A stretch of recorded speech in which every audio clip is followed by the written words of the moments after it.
नमस्कार दोस्तों, चलिए जानते हैं उत्तर प्रदेश की फटाफट 50 बड़ी खबरें सिर्फ 10 मिनट में। लेकिन उससे पहले आप यह वीडियो उत्तर प्रदेश के किस जिले से देख रहे हैं हमें कमेंट में जरूर बताएं, ताकि हम आपको हर जिले की सरकारी योजनाएं या लाभ हानि के बारे में आपको पहले अपडेट करते रहें। इसके लिए आप यह चैनल को सब्सक्राइब कर लें। योगी सरकार ने यूपी के प्राइवेट स्कूलों को बड़ी राहत दी है। अब एक बार मिलने के बाद स्कूलों की मान्यता स्वतः स्थायी मानी जाएगी। बार बार नवीनीकरण की जरूरत नहीं होगी। यह निर्णय शिक्षा व्यवस्था में पारदर्शिता लाने और स्कूल प्रबंधन पर प्रशासनिक बोझ कम करने के उद्देश्य से लिया गया है। उत्तर प्रदेश में बिजली निजीकरण की प्रक्रिया पर रोक लग सकती है। विद्युत उपभोक्ता परिषद ने नियामक आयोग में प्रस्ताव दाखिल कर निजीकरण के खिलाफ अपना पक्ष रखा है। परिषद का कहना है कि निजी कंपनियों को देने से उपभोक्ताओं पर आर्थिक बोझ बढ़ेगा और सेवा की गुणवत्ता प्रभावित हो सकती है। आज सोने की कीमत में हल्की गिरावट देखने को मिली है, जबकि चांदी की दरों में तेजी बनी हुई है। उदाहरण के लिए सोना 24 कैरेट लगभग 12,095 रुपए प्रति ग्राम, चांदी लगभग 1,74,000 रुपए प्रति किलोग्राम। उत्तर प्रदेश की प्रगतिशील समाजवादी पार्टी लोहिया ने पूर्व मुख्यमंत्री मुलायम सिंह यादव को भारत रत्न देने की मांग उठाई है। पार्टी नेताओं ने कहा कि मुलायम सिंह का देश और समाज के लिए योगदान अतुलनीय है। साथ ही बसपा पर हमला बोलते हुए उसे दलित राजनीति तक सीमित बताया। सीबीआई ने सीजीएचएस के अतिरिक्त निदेशक सहित 3 अधिकारियों के खिलाफ चार्जशीट दाखिल की है। इन पर 50 लाख रुपए की रिश्वत मांगने का आरोप है। जांच में पाया गया कि अधिकारियों ने ठेकेदार से काम के बिल पास कराने के बदले रकम की मांग की थी। मामला अब अदालत में विचाराधीन है। विधायक ने कहा कि पंचायत प्रतिनिधियों के सुझाव प्रदेश के समग्र विकास में अहम भूमिका निभाएंगे। स्थानीय जरूरतों को समझकर किए गए सुझावों से योजनाएं अधिक प्रभावी होंगी। उन्होंने पंचायत स्तर पर जन भागीदारी बढ़ाने पर जोर दिया और कहा कि यही विकास को नई ऊंचाई तक ले जाएगा। उत्तर प्रदेश स्वदेशी रक्षा उत्पादन का प्रमुख केंद्र बनने की दिशा में आगे बढ़ रहा है। नोएडा में राफे एम फाइबर के विस्तार को मंजूरी मिल गई है। कंपनी अत्याधुनिक रक्षा उपकरणों का निर्माण करेगी। इस परियोजना से रोजगार के अवसर बढ़ेंगे और मेक इन इंडिया अभियान को मजबूती मिलेगी।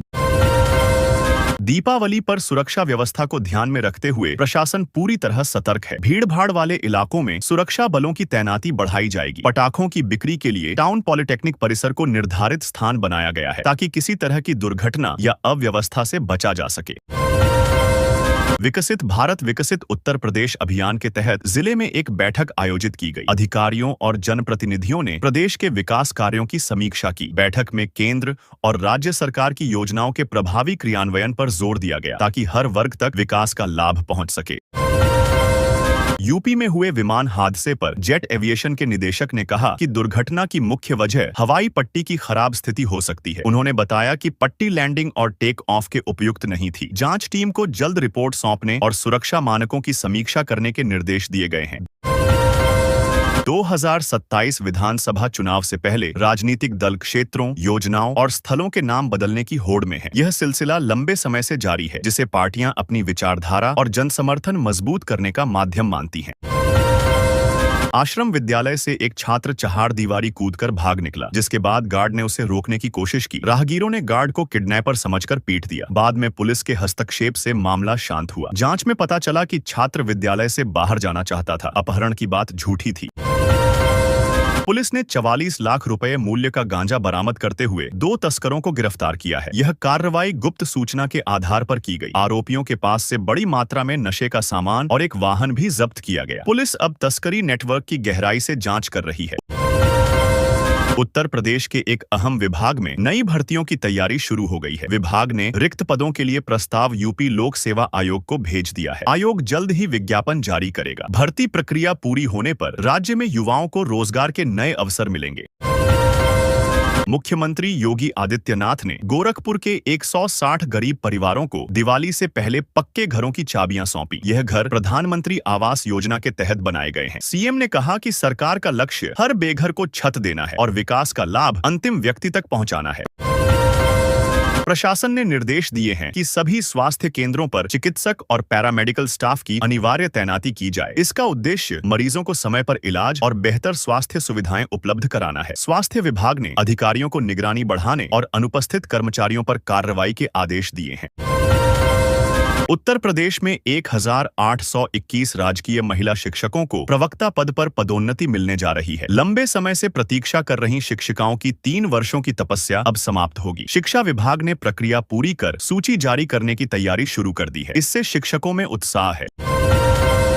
यूपीपीसीएस परीक्षा को ध्यान में रखते हुए प्रशासन ने नमो भारत ट्रेन का समय अस्थायी रूप से बदल दिया है। 12 अक्टूबर को परीक्षार्थियों की सुविधा के लिए अतिरिक्त ट्रेनें चलाई जाएंगी और कुछ रूटों पर समय बढ़ाया गया है। नए शेड्यूल से परीक्षा केंद्रों तक पहुंचना आसान होगा।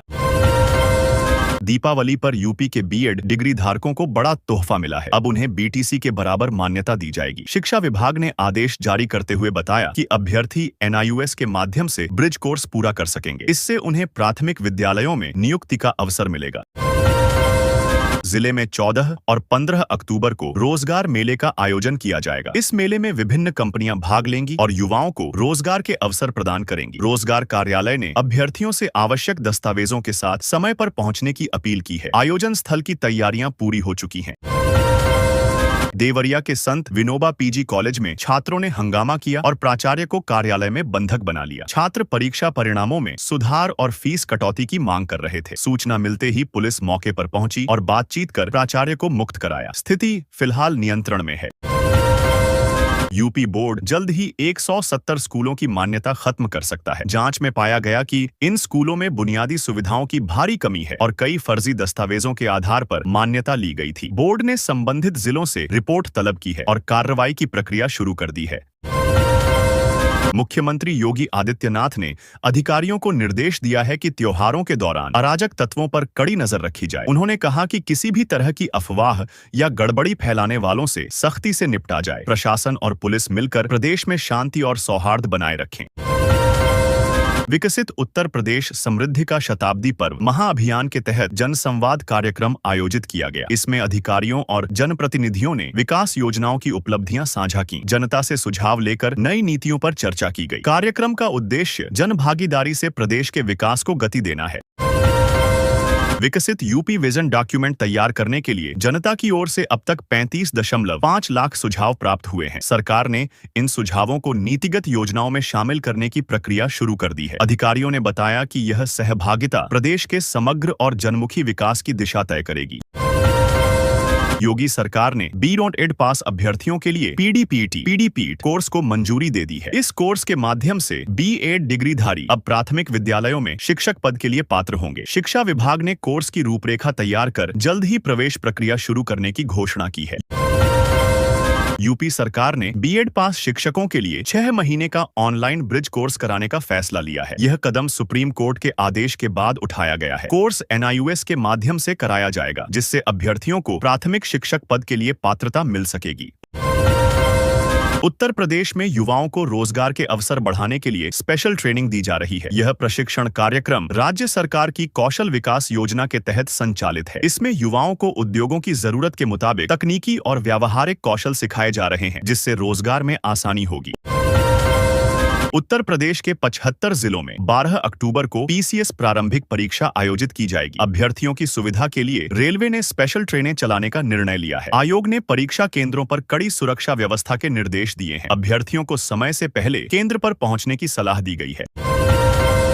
यूपी में प्रवासी अब राज्य सरकार की विशेष योजना का लाभ लेकर अपने गांवों से जुड़ रहे हैं। मंत्री ने बताया कि यह पहल ग्रामीण विकास को नई दिशा देगी। योजना के तहत प्रवासी अपने गांव में निवेश और रोजगार सृजन के कार्यों में भाग ले रहे हैं, जिससे स्थानीय अर्थव्यवस्था मजबूत हो रही है। स्कूल में छात्राओं से टॉयलेट साफ कराने के मामले में प्रशासन ने वार्डन पर कार्रवाई की है। मामला तब सामने आया जब बच्चियां रोते हुए डीएम के सामने पहुंची और शिकायत की। जांच में आरोप सही पाए जाने पर वार्डन को निलंबित कर दिया गया। अधिकारियों ने छात्राओं को सुरक्षा का भरोसा दिलाया। संत प्रेमानंद महाराज पूर्ण रूप से स्वस्थ हैं। आश्रम प्रशासन ने उनके अस्वस्थ होने की अफवाहों का खंडन किया है। बताया गया कि महाराज जी फिलहाल विश्राम पर हैं, जिसके कारण प्रातःकालीन पदयात्रा अस्थायी रूप से स्थगित की गई है। भक्तों से शांति और संयम बनाए रखने की अपील की गई है। योगी सरकार ने बड़ा प्रशासनिक फेरबदल करते हुए 8 IAS अधिकारियों के तबादले किए हैं। कई प्रमुख विभागों में नई तैनाती की गई है। शासन ने आदेश जारी कर तत्काल प्रभाव से बदलाव लागू किए हैं। इस फेरबदल को प्रशासनिक दक्षता और सुशासन को मजबूत करने की दिशा में अहम कदम माना जा रहा है।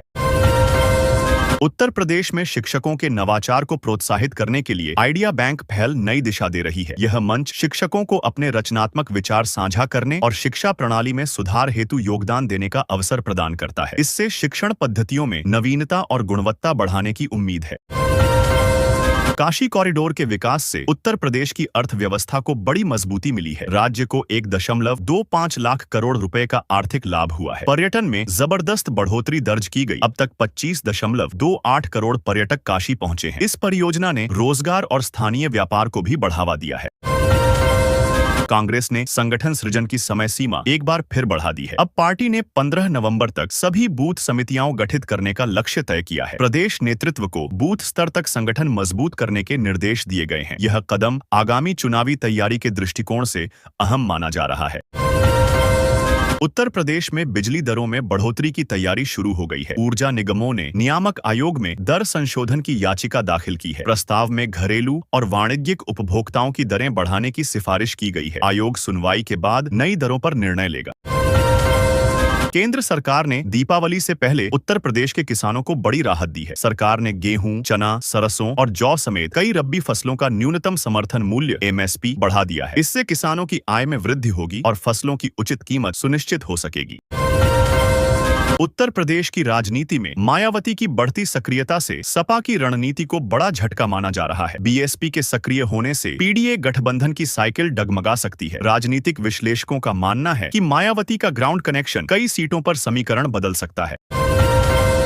सपा अध्यक्ष अखिलेश यादव का फेसबुक पेज सस्पेंड होने से पार्टी कार्यकर्ताओं में नाराजगी फैल गई है। सपाइयों ने इसे राजनीतिक साजिश बताया और सोशल मीडिया प्लेटफॉर्म से जवाब मांगा। कई नेताओं ने पोस्ट साझा कर कहा कि आवाज दबाने से जनता के मुद्दे खत्म नहीं होंगे। जांच की मांग उठी है।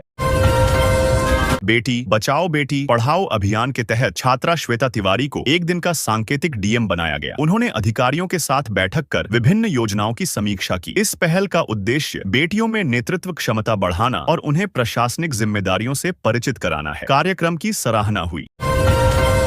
मुंबई से वाराणसी पहुंचने वाले विमान में बर्ड हिट की घटना हुई। विमान के लैंडिंग के दौरान पक्षी के टकराने से हल्का झटका लगा। एयरपोर्ट अधिकारियों ने तुरंत तकनीकी टीम को जांच के लिए बुलाया। करीब 1 घंटे की जांच और सुरक्षा क्लियरेंस के बाद विमान को दोबारा रवाना किया गया। अब B.Ed धारकों को भी प्राथमिक शिक्षक बनने का अवसर मिलेगा। NIOS द्वारा आयोजित ब्रिज कोर्स पूरा करने के बाद वे प्राथमिक स्तर पर शिक्षक पद के पात्र होंगे। यह कोर्स NCTE की गाइडलाइन के तहत कराया जाएगा। आवेदन प्रक्रिया, योग्यता और प्रशिक्षण विवरण जल्द जारी किए जाएंगे। पूर्व सांसद बाहुबली धनंजय सिंह को बड़ी राहत मिली है। विशेष अदालत ने उन्हें गैंगस्टर एक्ट के मामले से बरी कर दिया है। अदालत ने सबूतों के अभाव में आरोप निरस्त किए। लंबे समय से चल रहे इस मुकदमे में फैसला आने के बाद उनके समर्थकों में खुशी की लहर है। दशमोत्तर छात्रवृत्ति योजना का पोर्टल दोबारा खोल दिया गया है। अब छात्र 27 से 31 अक्टूबर तक ऑनलाइन आवेदन कर सकेंगे। जिन छात्रों ने पहले आवेदन नहीं किया था, उन्हें यह आखिरी मौका दिया गया है। विभाग ने सभी पात्र छात्रों से समय पर आवेदन करने की अपील की है। भीम आर्मी प्रमुख चंद्रशेखर आजाद 12 अक्टूबर को प्रयागराज में जनसभा करेंगे। यह सभा सामाजिक न्याय और राजनीतिक बदलाव के मुद्दों पर केंद्रित होगी। आयोजन की तैयारी जोर शोर से चल रही है। स्थानीय कार्यकर्ता बड़ी संख्या में लोगों की भागीदारी सुनिश्चित करने में जुटे हैं। कांग्रेस ने MLC चुनाव के लिए 5 उम्मीदवारों के नामों की घोषणा कर दी है। पार्टी ने साफ किया है कि वह सभी 11 सीटों पर अपने प्रत्याशी उतारेगी। उम्मीदवार चयन में क्षेत्रीय संतुलन और संगठन की सिफारिशों को प्राथमिकता दी गई है। प्रचार अभियान की रणनीति भी तय की जा रही है। बरेली की 8 सीटों पर सपा उम्मीदवार उतारने की तैयारी में है, लेकिन 9वीं सीट को लेकर अखिलेश यादव असमंजस में है। बताया जा रहा है कि गठबंधन समीकरण और स्थानीय नेताओं के मतभेद की वजह से फैसला टल गया है। पार्टी नेतृत्व जल्द स्थिति स्पष्ट कर सकता है। कानपुर के एक पुराने प्लास्टिक ड्रम गोदाम में अचानक भीषण आग लग गई, जिससे इलाके में अफरा तफरी मच गई। आग की लपटें तेजी से फैलने पर आसपास के घरों को खाली कराया गया। दमकल की कई गाड़ियां मौके पर पहुंची और कड़ी मशक्कत के बाद आग पर काबू पाया गया। योगी सरकार ने यूपी के प्राइवेट स्कूलों को बड़ी राहत दी है। अब एक बार मिलने के बाद स्कूलों की मान्यता स्वतः स्थायी मानी जाएगी। बार बार नवीनीकरण की जरूरत नहीं होगी। यह निर्णय शिक्षा व्यवस्था में पारदर्शिता लाने और स्कूल प्रबंधन पर प्रशासनिक बोझ कम करने के उद्देश्य से लिया गया है। उत्तर प्रदेश में बिजली निजीकरण की प्रक्रिया पर रोक लग सकती है। विद्युत उपभोक्ता परिषद ने नियामक आयोग में प्रस्ताव दाखिल कर निजीकरण के खिलाफ अपना पक्ष रखा है। परिषद का कहना है कि निजी कंपनियों को देने से उपभोक्ताओं पर आर्थिक बोझ बढ़ेगा और सेवा की गुणवत्ता प्रभावित हो सकती है। आज सोने की कीमत में हल्की गिरावट देखने को मिली है, जबकि चांदी की दरों में तेजी बनी हुई है। उदाहरण के लिए सोना 24 कैरेट लगभग 12,095 रुपए प्रति ग्राम, चांदी लगभग 1,74,000 रुपए प्रति किलोग्राम।